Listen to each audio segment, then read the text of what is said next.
Press के सभी साथियों का सबसे पहले धन्यवाद है और आप सबका हम हार्दिक स्वागत भी करते हैं कि आप हमारी आवाज़ को दुनिया के कोने कोने तक पहुंचाने का कार्य कर रहे हैं। साथियों, आप सबको पता है कि आज आदरणीय जगजीत सिंह डल्लेवाल जी का आमरण अनशन 14वें दिन में प्रवेश कर चुका है। लगभग 14 दिन उनको पूरे हो चुके हैं। उनका वजन 11 किलोग्राम घट चुका है। उनका ब्लड प्रेशर और उनका शुगर बहुत तेजी से फ्लक्चुएट कर रहा है और जो डॉक्टरों की रिपोर्ट आई है उस रिपोर्ट के अनुसार इस 14 दिन के आमरण अनशन में उनकी किडनी और लीवर में भी काफी डैमेज पहुंची है। भारत के इतिहास में आजादी के बाद ये पहली बार हो रहा है कि कोई इतनी संवेदनहीन सरकार सत्ता के केंद्र में बैठी है जो देश का पेट भरने वाले अन्नदाता किसान को भूखा बैठने पे मजबूर कर रही है। अगर हम 14 घंटे भोजन ना करें तो ही हमें दिक्कत आने लग जाती है, लेकिन आज उनको 14 दिन हो चुके हैं और उसके बावजूद भी ये केंद्र सरकार नरेंद्र मोदी के नेतृत्व में संवेदनहीनता की सारी पराकाष्ठाएं पार करते हुए पूरे तरीके से एक ऐसा व्यवहार कर रही है जैसे हम देश के नागरिक ही ना हो। साथियों, आज दोनों फोरमों ने जो कार्यक्रम दिया था उस कार्यक्रम के अनुसार देश भर में तमाम पार्टियों के सांसदों के घरों के बाहर सांकेतिक भूख हड़ताल किसान भाइयों द्वारा करी गई और हमारे किसान भाइयों ने वहां पे उन सांसदों से ये पूछा, उनके प्रतिनिधियों से ये पूछा कि भाई आप संसद के अंदर क्या कर रहे हैं? आप संसद के अंदर एमएसपी गारंटी कानून के मुद्दे पर चर्चा क्यों नहीं कर रहे? और खासकर जो विपक्ष के सांसद हैं, 22 तारीख को जब हमारे दोनों मोर्चों का एक डेलीगेशन विपक्ष के नेता राहुल गांधी से मिला था तो उस समय माननीय राहुल गांधी जी ने कहा था कि आगामी संसद के सत्र में उनकी पार्टी प्राइवेट बिल लेके आएगी एमएसपी गारंटी कानून पे, लेकिन उसके बावजूद उस पर कोई भी प्रोग्रेस इस संसद सत्र में नहीं हुई। तो ना तो सत्ता किसानों को लेकर गंभीर है सत्ता पक्ष और ना ही विपक्ष किसानों के मुद्दों को लेकर गंभीरता दिखा रहा है। आज उत्तर प्रदेश के अंदर अलीगढ़ में जब हमारे साथी वहां के सांसद के घर के बाहर धरना देने जा रहे थे तो उससे पहले पुलिस ने हमारे साथियों को, जितेंद्र शर्मा जी को और उनके तमाम पदाधिकारियों को बड़ी संख्या में गिरफ्तार किया। ये एक तरीके से लोकतांत्रिक मूल्यों का कत्ल किया जा रहा है, लोकतांत्रिक मूल्यों का हनन किया जा रहा है। हम स्पष्ट और कड़े शब्दों में सरकार को ये कहना चाह रहे हैं दोनों फोरमों की तरफ से कि यदि सरदार जगजीत सिंह डल्लेवाल जी की जिंदगी के साथ कुछ भी हुआ तो उसकी सीधी सीधी जिम्मेदारी केंद्र सरकार की, प्रधानमंत्री नरेंद्र मोदी जी की और गृह मंत्री अमित शाह जी की होगी। उसके बाद जो भी स्थिति बनेगी उसके लिए वो स्वयं जिम्मेदार होंगे। और साथियों, आप सब ने ये देख ही लिया कि किस तरीके से दोनों मोर्चों ने ये प्रोग्राम दिया था कि 26 तारीख से आमरण अनशन शुरू होगा और 10 दिन बाद भी अगर सरकार ने कोई बातचीत शुरू नहीं करी तो उसके बाद 101 की संख्या में हमारे जत्थे शंभू बॉर्डर से पैदल जाएंगे। लेकिन 6 तारीख को भी और कल 8 तारीख को भी जिस तरीके से केमिकल स्प्रे का इस्तेमाल किसानों के ऊपर किया गया, जिस तरीके से आंसू गैस के गोले किसानों के ऊपर छोड़े गए, उससे सरकार का असली चेहरा और चरित्र उजागर हो गया है। पिछले 10 महीनों से सरकार की ये बात सुनते सुनते हमारे कान पक गए थे कि भाई आप ट्रैक्टर ट्रॉली में ही क्यों आना चाह रहे हो? आप बिना ट्रैक्टर ट्रॉली क्यों नहीं आ रहे? आप बस में क्यों नहीं आ रहे? आप रेल में क्यों नहीं आ रहे? आप पैदल क्यों नहीं आ रहे? लेकिन जब किसान दोनों फोरमों के फैसले अनुसार पैदल जाने लगे तो उनको भी नहीं जाने दिया गया, उनके अधिकारों का भी एक तरीके से दमन किया गया। तो साथियों, सरकार का असली चेहरा और चरित्र उजागर हो गया है। लगातार आज दोनों फोरमों ने आपस में चर्चा करके कुछ आगामी कार्यक्रम भी दिए हैं जो हमारे साथी आगे बताएंगे। बहुत बहुत धन्यवाद। जो उन्होंने कहा बिल्कुल उसकी हम तस्दीक करते हैं और जो पंजाब सरकार के अधिकारी यहाँ पहुंचे थे उनकी सेहत को लेकर वो चिंतित है, उनका कहना है। और जो हमने यहाँ मोर्चे के ऊपर सरदार डल्लेवाल जी की घेराबंदी देखी है, पंजाब की सरकार दोबारा कुछ इस तरह का कार्य ना करे और जिस तरह से 24 घंटे पहरा लगा हुआ यहाँ पर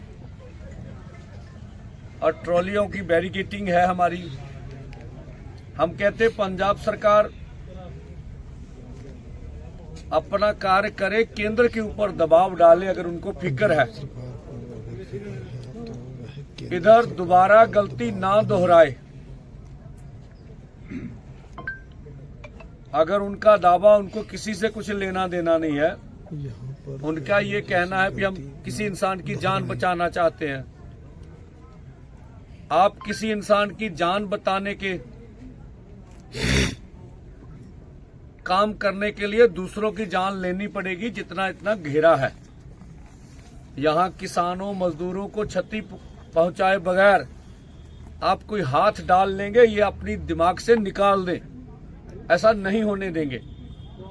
दूसरा, आज खट्टर साहब बोल रहे थे कि दिल्ली जाने से कोई रोक नहीं है, अन्य वाहनों के ऊपर आ जाइए। जब मुख्यमंत्री थे खट्टर साहब तो पहले बोलते थे भी ट्रैक्टर ट्रॉली छोड़ दीजिए, चलकर आ जाइए। और इनके रवनीत बिट्टू जी बोल रहे थे भी हम स्वागत करेंगे चलने वाले किसानों का दिल्ली में। खेती मंत्री हरियाणा बोल रहे थे कि हम भी स्वागत करेंगे दिल्ली आने का। अनिल विज जी बोल रहे हैं कि अगर किसान इसी तरह आगे बढ़ेंगे तो हम इसी तरह हमारी पुलिस उसका स्वागत करेगी। सैनी साहब बोल रहे हैं कि दिल्ली से मंजूरी लेके आइए।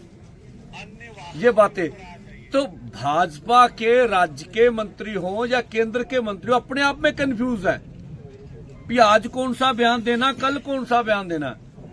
तो जो मोर्चों की जो इतनी आवाज बुलंद में पूरे देश भर में और इंटरनेशनल लेवल पर पहुंच रही है, उससे घबराई हो। जिस तरह से 140 करोड़ लोग मोदी सरकार की आलोचना कर रहे हैं, जिस तरह से किसानों के ऊपर प्रहार किया जा रहा है, जिस तरह से जगजीत सिंह डल्लेवाल 14 दिन हो गए, उनका लगभग 11 किलो वेट कम हो गया, अभी सरकार नींद से जाग नहीं रही है, तो उसको डीरेल करने के लिए और मुद्दों पर चर्चा करने के लिए व्हीकल कौन सा ले कौन सा ना ले, इसके ऊपर डिबेट केंद्रित करने के लिए इस तरह की बयानबाजी जो कि अभी खट्टर साहब कर रहे हैं।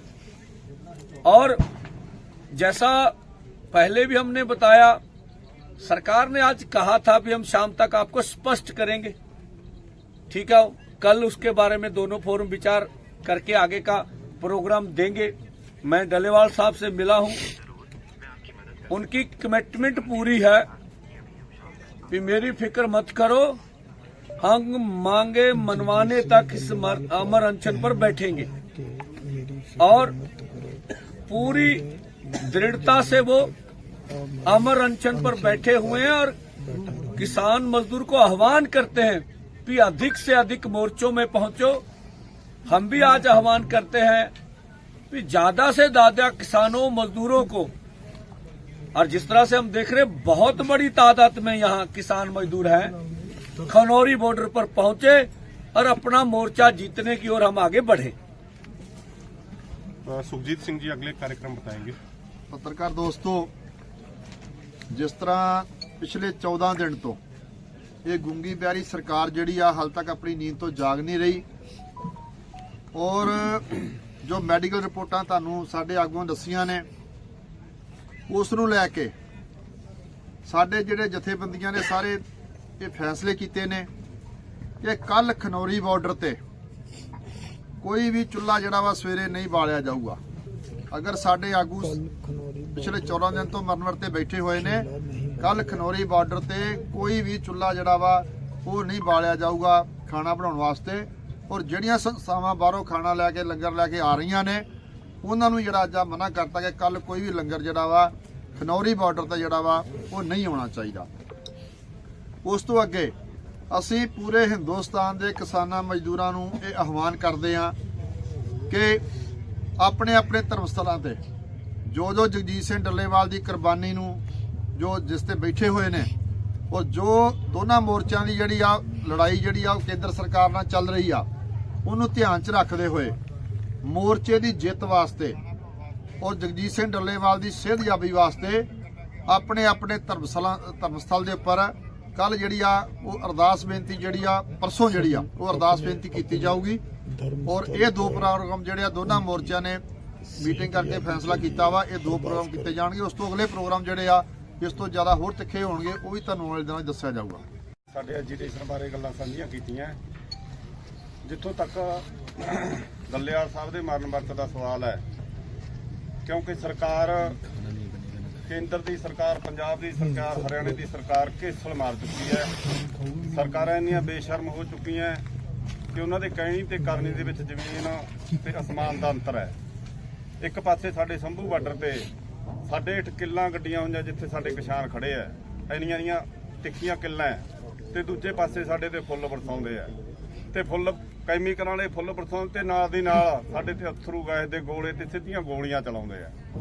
ਤੇ ਦੇਸ਼ ਦੇ ਪ੍ਰਧਾਨ ਮੰਤਰੀ ਅੰਨਦਾਤਾ ਕਹਿੰਦੇ ਆ, ਤੇ ਉਹ ਇਹ ਨਹੀਂ ਸਕਦੇ ਕਿ ਭਾਰਤ ਦੇਸ਼ ਸਾਡਾ ਜਮਹੂਰੀਅਤ ਪਸੰਦ ਮੁਲਕ ਹੈ, ਜਿੱਥੇ ਹਰ ਇੱਕ ਨੂੰ ਆਜ਼ਾਦੀ ਹੈ, ਉਹ ਆਪਣੀ ਗੱਲ ਰੱਖ ਸਕਦਾ, ਆਪਦੇ ਵਿਚਾਰ ਰੱਖ ਸਕਦੇ ਆ। ਪਰ ਦੂਜੇ ਪਾਸੇ ਜਮਹੂਰੀਅਤ ਦਾ ਗਲਾ ਘੁੱਟਿਆ ਜਾ ਰਿਹਾ ਸਾਡੀਆਂ ਸਰਕਾਰਾਂ ਵੱਲੋਂ। ਹੱਕ ਸੱਚ ਦੀ ਆਵਾਜ਼ ਨੂੰ ਦਬਾਉਣ ਵਾਸਤੇ ਤੇ ਸਾਡੇ ਖੇਤੀਬਾੜੀ ਸੈਕਟਰ ਨੂੰ ਕਾਰਪੋਰੇਟ ਸੈਕਟਰ ਦੇ ਵਿੱਚ ਤਬਦੀਲ ਕਰਨ ਵਾਸਤੇ ਸਾਡੇ ਕਿਸਾਨਾਂ ਨੂੰ ਬਦਨਾਮ ਵੀ ਕੀਤਾ ਜਾ ਰਿਹਾ ਹੈ, ਤੇ ਸਾਡੇ ਕਿਸਾਨਾਂ ਦੇ ਉੱਤੇ ਜ਼ੁਲਮ ਢਾਹੇ ਜਾ ਰਿਹਾ ਹੈ ਕੇਂਦਰ ਦੀ ਸਰਕਾਰ ਵੱਲੋਂ। ਇਸ ਕਰਕੇ ਅਸੀਂ ਭਰਮ ਕੱਢਣਾ ਚਾਹੁੰਦੇ ਹਾਂ ਸਰਕਾਰਾਂ ਦਾ ਕਿ ਅਸੀਂ ਮਿਹਨਤ ਕਰਨ ਵਾਲੇ ਲੋਕ ਉਹ ਜਮਾਤ ਦੇ ਵਿੱਚੋਂ ਆ ਕਿ ਅਸੀਂ ਮਰਨ ਵਰਤੇ ਬੈਠੇ ਵੀ ਆਪਣੀਆਂ ਜ਼ਿੰਦਗੀਆਂ ਕੁਰਬਾਨ ਕਰ ਸਕਦੇ ਹਾਂ। ਅਸੀਂ ਸਿੱਧੀਆਂ ਤੁਹਾਡੀਆਂ ਗੋਲੀਆਂ ਵੀ ਜਰ ਸਕਦੇ ਹਾਂ ਹਿੱਕਾਂ ਦੇ ਉੱਤੇ, ਅਸੀਂ ਅਥਰੂ ਗੈਸ ਤੇ ਗੋਲੀ ਵੀ ਤੁਹਾਡੇ ਜਰਾਂਗੇ। ਅਸੀਂ ਤੁਹਾਡੇ ਜ਼ਬਰ ਦਾ ਸਬਰ ਨਾਲ ਮੁਕਾਬਲਾ ਕਰਾਂਗੇ, ਕਰਦੇ ਆ ਰਹੇ ਹਾਂ ਤੇ ਆਉਣ ਵਾਲੇ ਸਮੇਂ ਦੇ ਵਿੱਚ ਵੀ ਕਰਾਂਗੇ। ਤੇ ਅਸੀਂ ਆਪਦੇ ਖੇਤੀਬਾੜੀ ਨੂੰ ਸੈਕਟਰ ਨੂੰ ਬਚਾਉਣ ਵਾਸਤੇ ਤੇ ਲਾਹੇਵੰਦ ਭਾਅ ਲੈਣ ਵਾਸਤੇ ਕਿਸਾਨਾਂ ਲਈ ਤੇ ਸਾਡੀਆਂ ਨੌਜਵਾਨ ਬੇਰੁਜ਼ਗਾਰਾਂ ਵਾਸਤੇ ਨੌਕਰੀਆਂ ਦੇ ਬੂਹੇ ਖੁਲਾਉਣ ਲਈ ਅਸੀਂ ਅੰਤਮ ਸਵਾਸਾਂ ਤੱਕ ਆਪਣੇ ਸੰਘਰਸ਼ ਜਾਰੀ ਰੱਖਾਂਗੇ ਤੇ ਲੜਦੇ ਰਹਾਂਗੇ। ਅਖੀਰ ਦੇ ਵਿੱਚ ਜਿੱਤਾਂਗੇ। ਪੱਤਰਕਾਰ ਦੋਸਤੋ, ਵਾਹਿਗੁਰੂ ਜੀ ਕਾ ਖਾਲਸਾ, ਵਾਹਿਗੁਰੂ ਜੀ ਕੀ ਫਤਿਹ। ਮੇਰੇ ਤੋਂ ਪਹਿਲਾਂ ਵਕਤਾਂ ਨੇ ਸਾਰਿਆਂ ਨੇ ਦੱਸ ਦਿੱਤਾ ਜੋ ਕੁਝ ਸਾਰੇ ਪ੍ਰੋਗਰਾਮ ਨੇ, ਜੋ ਕੁਝ ਪਿੱਛੇ ਹੋ ਰਿਹਾ, ਜੋ ਹੋ ਰਿਹਾ। ਮੈਂ ਤਾਂ ਇੱਕ ਬੇਨਤੀ ਕਰਾਂਗਾ ਕਿ ਜਿਸ ਤਰ੍ਹਾਂ ਕਿ ਡਾਕਟਰ ਜਿਹੜੇ ਨੇ ਉਹ ਸਭ ਤੋਂ ਕੋਈ ਵੀ ਦਵਾਈ ਦੇਣੀ ਹੋਵੇ ਤਾਂ ਉਸ ਤੋਂ ਪਹਿਲਾਂ ਕਹਿੰਦੇ ਨੇ ਵੀ ਖਾਣਾ ਖਾਣ ਤੋਂ ਬਾਅਦ ਦਵਾਈ ਖਾਓ।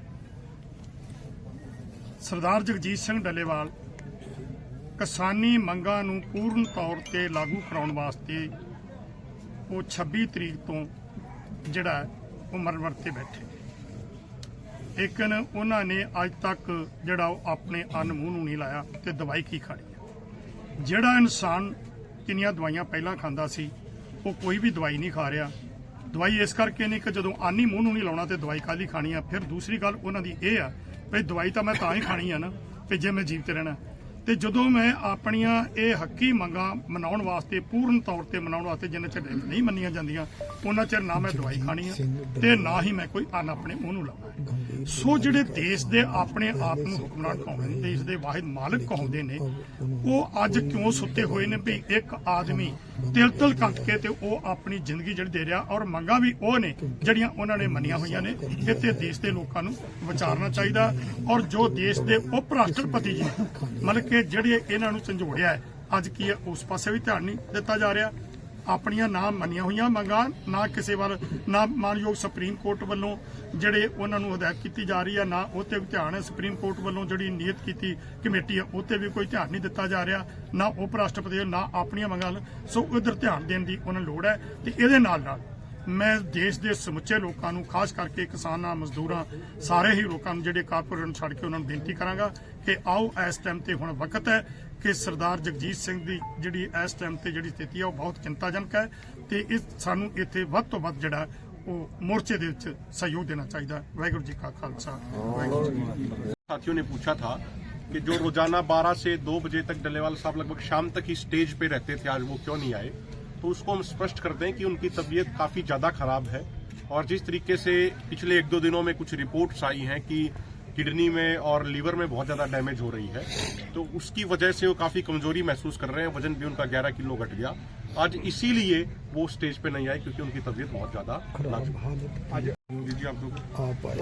ਜੋ ਡੀਆਈਜੀ ਪਟਿਆਲਾ ਔਰ ਐਸਐਸਪੀ ਸੰਗਰੂਰ ਇੱਥੇ ਪਹੁੰਚੇ ਸੀਗੇ, ਉਹ ਸਿਰਫ ਉਹਨਾਂ ਦਾ ਹਾਲ ਚਾਲ ਜਾਣਨ, ਔਰ ਮੈਨੂੰ ਇਹ ਲੱਗਦਾ ਕਿ ਉਹ ਮੋਰਚੇ ਦੀ ਸਥਿਤੀ ਨੂੰ ਭਾਂਪਣ ਵਾਸਤੇ ਵੀ ਆਏ ਸੀਗੇ, ਕਿਉਂਕਿ ਜੋ 26 ਤਰੀਕ ਨੂੰ ਉਹਨਾਂ ਨੇ ਕੰਮ ਕੀਤਾ ਵਾ, ਹੋ ਸਕਦਾ ਸਰਕਾਰ ਦੇ ਦਿਮਾਗ 'ਚ ਫਿਰ ਦੁਬਾਰਾ ਇੱਕ ਤੇ ਗੱਲ ਹੋਵੇ, ਪਰ ਅਸੀਂ ਸਾਫ਼ ਕਰਨੀ ਚਾਹੁੰਦੇ ਆ ਕਿ ਜਿੰਨਾ ਮਰਜ਼ੀ ਭਾਂਪ ਲਓ ਉਹ ਪਹਿਲਾਂ ਵਾਲੀ ਸਥਿਤੀ ਆ ਨਹੀਂ ਸਕਦੀ। ਸਾਡੀਆਂ ਲਾਸ਼ਾਂ ਤੋਂ ਨਾ ਕਿ ਡੱਲੇਵਾਲ ਨੂੰ ਚੱਕ ਕੇ ਜਾ ਸਕਦੇ ਨੇ, ਕਿਉਂਕਿ ਅਸੀਂ ਜਿਹੜੀ ਬੈਰੀਕੇਡਿੰਗ ਕਰਤੀ ਆ ਉਹ ਵੀ ਬਿਲਕੁਲ ਚਾਕ ਚੌਬੰਦ ਕਰਤੀ ਆ। ਜਿਹੜੇ ਸਾਡੇ ਵਲੰਟੀਅਰ ਨੇ, ਅਸੀਂ ਕੋਈ 4 ਲੇਅਰਾਂ ਦੀ ਜਿਹੜੀ ਸਿਕਿਉਰਿਟੀ ਆ ਸੁਰੱਖਿਆ ਵਾ ਜਿਹੜੀ ਉਸ ਬਾਰਡਰ ਤੋਂ ਸ਼ੁਰੂ ਹੋ ਕੇ ਦੋਨੇ ਸਾਈਡ ਤੋਂ ਔਰ ਸਟੇਜ ਤੱਕ ਜਿਹੜੀ ਆ 4 ਲੇਅਰ ਸਿਕਿਉਰਿਟੀ ਜਿਹੜੀ ਆ ਆਪਾਂ ਵਧਾਤੀ ਆ। ਔਰ ਜਿਹੜੇ ਸਾਡੇ ਸੀਨੀਅਰ ਆਗੂ ਨੇ ਪੂਰੀ ਰਾਤ ਇਸ ਮੋਰਚੇ ਨਿਗਰਾਨੀ ਕਰਦੇ ਨੇ। ਸਾਡੇ ਸਾਥੀ ਦੇ ਕਰ ਹੀ ਰਹੇ ਨੇ ਜਿਹੜਾ ਸਾਡਾ ਜਥੇਬੰਦੀਆਂ ਨੇ, ਲੇਕਿਨ ਸਾਡੇ ਸੀਨੀਅਰ ਆਗੂ ਜਿਹੜੇ ਨੇ ਉਹ ਵੀ ਕਰ ਰਹੇ ਨੇ।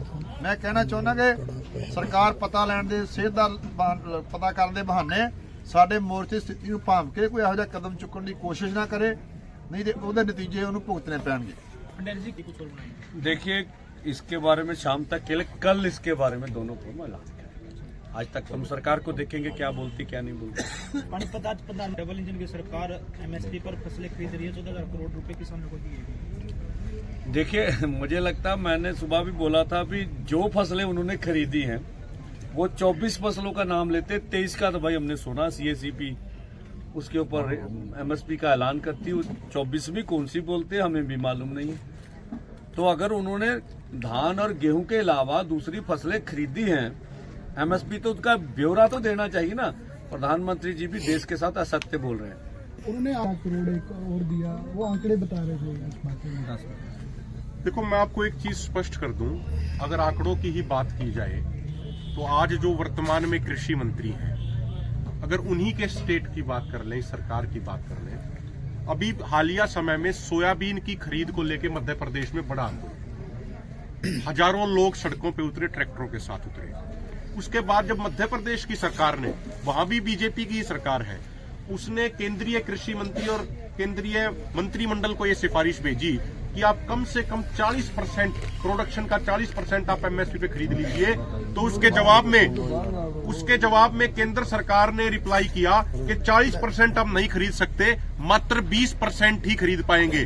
सोयाबीन जिसका MSP 4,892 रुपया क्विंटल था, वो बाकी 80% किसानों की 3 से 3,500 रुपया क्विंटल ही बिकी है। एक बात। दूसरी बात, अगर फैक्ट्स की बात करें, तथ्यों की अगर हम बात करें, तो जैसा पंधेर साहब ने भी कहा, वो 24वीं फसल कौन सी है, जरा वो भी बता दें, हमारा मार्गदर्शन करें प्रधानमंत्री जी और हरियाणा के मुख्यमंत्री जी, जिसको वो MSP पे खरीद रहे हैं। इसके अलावा रिकॉर्ड ये कहते हैं कि पिछले 4 सालों में जितना बजट कृषि मंत्रालय को अलॉट किया गया, उसमें से 1 लाख करोड़ रुपया इन्होंने खर्चा नहीं, वो 1 लाख करोड़ रुपया साल पूरा होने पे वापस केंद्र सरकार के खजाने में भेज दिया। तो किसानों को लेके क्या गंभीरता है सरकार की या संवेदनहीनता है, वो इस चीज से अपने आप ही समझ आ जाती है। इसमें और कोई बात कहने की आवश्यकता हमें लगती नहीं है। की जाती थी, पूरे हरियाणा के लोग जुड़ते थे। अब हरियाणा के लोग कह रहे हैं कि नेता लोग कह रहे हैं कि हम ही कंफ्यूज है, हमारे को कोई पंजाब के किसानों ने नहीं बुलाया, कोई पंचायत में नहीं बुलाया। तो इसके बारे में क्या? ऐसा नहीं है। हरियाणा के जो आम जनता है उसमें उससे बात करिए, देश भर की जनता से बात करिए। देश भर के लोग, किसान मजदूर पूरे रोष में, जिस तरह से अभी अमर अनशन चल रहा, जिस तरह से किसानों के ऊपर सीधी तरह से निशाना बना के टारगेट किया जा रहा गोलियों से, तो पूरा देश भर में, और ये अकेला देश भर में भी आप लगे अंतर्राष्ट्रीय तरफ से भी ये पूरा भारत की जमहूरियत नंगी हो रही है। हमारा प्रयास तो है। देखिए, हमारी मांगे के ऊपर कोई मुश्किल नहीं है। हमने एक जाब्ता बनाया दोनों मोर्चों ने, बस उसी की अपील करते हैं। बाकी हमारी ओर से तो पूरी कोशिश है कि सभी मिलकर इस मोर्चे को जीते। आगे भाई किसी की मर्जी। ਪ੍ਰਧਾਨ ਜੀ, ਗੱਲ ਹੋਈ ਤੁਹਾਡੀ ਕਿਸੇ ਪੰਜਾਬ ਦੇ ਕਿਉਂਕਿ ਉਹਨਾਂ ਨੇ ਪਹਿਲਾਂ ਤੁਹਾਡੇ ਜਦੋਂ ਸੰਭੂ ਤੇ ਜੋ ਕੁਝ ਹੋਇਆ ਤਾਂ ਵੱਡੀ ਜਥੇਬੰਦੀਆਂ ਨੇ ਤੁਹਾਡੀ ਸਪੋਰਟ ਕੀਤੀ ਆ। ਉਗਰਾਹਾਂ ਵੱਲੋਂ ਵੀ ਜਿਹੜਾ ਕਹਿ ਸਕਦੇ ਮੋਰਚਾ ਐਲਾਨ ਕੀਤਾ ਗਿਆ ਸੀ, ਉਹਨੇ ਆਖਤੀ ਫੂਕ ਮੁਜ਼ਾਹਰੇ ਵੀ ਕੀਤੀ ਸੀ। ਉਸਨੇ ਕਿਹਾ ਕਿ ਦੁਬਾਰਾ ਹਮਲਾ ਹੁੰਦਾ ਤਾਂ ਹੋਰ ਤਗੜਾ ਉਹ ਕਰਾਂਗੇ। ਤੁਸੀਂ ਕੋਈ ਸਪੰਦ ਕਿਸੇ ਹੋਰ ਦੀ ਤਰ੍ਹਾਂ ਦੋ ਗੱਲਾਂ ਮੋਰਚਿਆਂ ਦੀ ਇਹ ਪੋਜੀਸ਼ਨ ਵੀ ਆ। ਜਦੋਂ ਦੁੰਨੇ ਵਾਲੇ ਕਿਸਾਨਾਂ ਤੇ ਲਾਠੀ ਚਾਰਜ ਹੋਇਆ ਜਾਂ ਉਹਨਾਂ ਤੇ ਅਟੈਕ ਹੋਇਆ, ਮੋਰਚੇ ਨੇ ਵੀ ਉਹਦੀ ਆਲੋਚਨਾ ਕੀਤੀ ਤੇ ਅਸੀਂ ਅਰਥੀ ਫੂਕ ਮੁਜ਼ਾਹਰੇ ਆਪਣੀ ਸਮਰੱਥਾ ਤੇ, ਹਰ ਇੱਕ ਜਥੇਬੰਦੀ ਦੀ ਆਪਦੀ ਸਮਰੱਥਾ ਵਾ। ਕਿਸੇ ਵੀ ਦੇਸ਼ ਦੇ ਕਿਸਾਨਾਂ ਮਜ਼ਦੂਰਾਂ ਤੇ ਜ਼ੁਲਮ ਹੁੰਦਾ ਅਸੀਂ ਉਹਦਾ ਵਿਰੋਧ ਕਰਦੇ ਹਾਂ। ਜਿਵੇਂ ਹੁਣ ਕੁਝ ਦਿੱਲੀ 'ਚ ਕਿਸਾਨ ਗ੍ਰਿਫਤਾਰ ਕੀਤੇ ਨੇ, ਕੁਝ ਵੀ ਉਹਨਾਂ ਦਾ ਮੰਗ ਮਸਲੀ ਕਿ ਇਹਨਾਂ ਨੂੰ ਰਿਹਾ ਕੀਤਾ ਜਾਵੇ। ਮਤਲਬ ਰਿਪਰੈਸ਼ਨ ਦੇ ਉੱਤੇ ਫੋਰਮਾਂ ਦੀ ਪਾਲਿਸੀ ਵੀ ਜੇ ਕਿਸਾਨਾਂ ਦੇ ਕਿਤੇ ਵੀ ਜ਼ੁਲਮ ਹੋਊਗਾ ਤੇ ਆਪਾਂ ਜਿਹੜਾ ਵਾ ਉਹਦਾ ਜਿਹੜਾ ਵਾ ਵਿਰੋਧ ਕਰਾਂਗੇ। ਬਾਕੀ ਅਸੀਂ ਆਪਣੇ ਵੱਲੋਂ ਕੁਝ ਗੱਲਾਂ ਹੁੰਦੀਆਂ ਮੀਡੀਆ 'ਚ ਨਹੀਂ ਕਿਹਾ ਜਾਂਦੀਆਂ, ਆਪਣੇ ਵੱਲੋਂ ਯਤਨਸ਼ੀਲ ਆ। ਠੀਕ ਹੈ, ਹੁਣ ਸਾਡੇ ਯਤਨਾਂ ਨੂੰ ਕਦੋਂ ਜਿਹੜਾ ਵਾ ਫਲ ਮਿਲੂਗਾ ਇਹ ਤੁਹਾਨੂੰ ਦੱਸਾਂਗੇ। एक जो आपने सवाल पूछा था, आप हरियाणा स्पेसिफिक सवाल पूछ रहे थे, देखिए हमें थोड़ा सा उसके संदर्भ को समझने की आवश्यकता है। जब दोनों मोर्चों ने कॉल दी कि भाई लोकसभा इलेक्शन के दौरान भाजपा वालों से सवाल पूछने हैं, तो हरियाणा का ऐसा कोई जिला नहीं बचा जहां पे बीजेपी वाले प्रत्याशियों से सवाल ना पूछे गए हों। इस आंदोलन की शुरुआत से पहले जितनी बड़ी बड़ी पंचायतें और ट्रैक्टर मार्च हुए, आप चाहे अम्बाड़ा की बात कर लीजिए, वहां कुरुक्षेत्र की बात कर लीजिए, यमुनानगर की बात कर लीजिए, कैथल की बात कर लीजिए, जींद की कर लीजिए, हिसार की कर लीजिए, सोनीपत, पानीपत, आप किसी भी जिले की बात कर लीजिए, हर जिले में किसानों ने अपनी पूरी तैयारी करी और पूरी मजबूती से किसान रहे। हमें यह भी नहीं भूलना चाहिए कि हरियाणा में किसान आंदोलन को कुचलने के लिए जितनी ताकत केंद्र सरकार द्वारा लगाई गई, उतनी ताकत पहले किसी किसान आंदोलन या किसी भी तरह के आंदोलन को कुचलने के लिए नहीं लगाई गई थी। 50,000 की पैरामिलिट्री फोर्स हरियाणा में फरवरी के महीने के अंदर डिप्लॉय करी गई थी। उसके बावजूद जब भी कोई कार्यक्रम हुआ, दोनों मोर्चों ने कोई कार्यक्रम दिया, चाहे शुभकरण सिंह के शहीदी के बाद श्रद्धांजलि समारोह हो, वो अम्बाड़ा में भी हुआ, हिसार में भी हुआ, इसके अलावा और पंचायतें थी, किसानों ने पूरी मजबूती से सहयोग समर्थन दिया है। और यहां भी हरियाणा के जब भी ड्यूटी लगती है, शंभू और खनौरी दोनों बॉर्डरों पे दूध और अन्य राशन पानी यहां पे पहुंचता है। देखिए, जो हमारे पास खापों की लेटर है मैं उसको भेज दूंगा।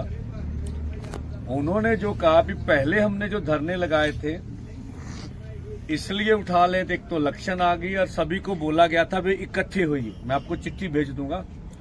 और अब जो उनकी खापों की पंचायत, उन्होंने कहा अब किसान पीसफुली आ रहे हैं और उन्होंने ये कहा भी अगर पीसफुली कोई वायलेंस ना हो, किसका खिलान रखे, तो अब हम किसी का वेट नहीं करेंगे क्योंकि किसानों का हक है दिल्ली आने का, हम किसानों का साथ देंगे। मैं आपको चिट्ठी भी खापों की भेज दूंगा।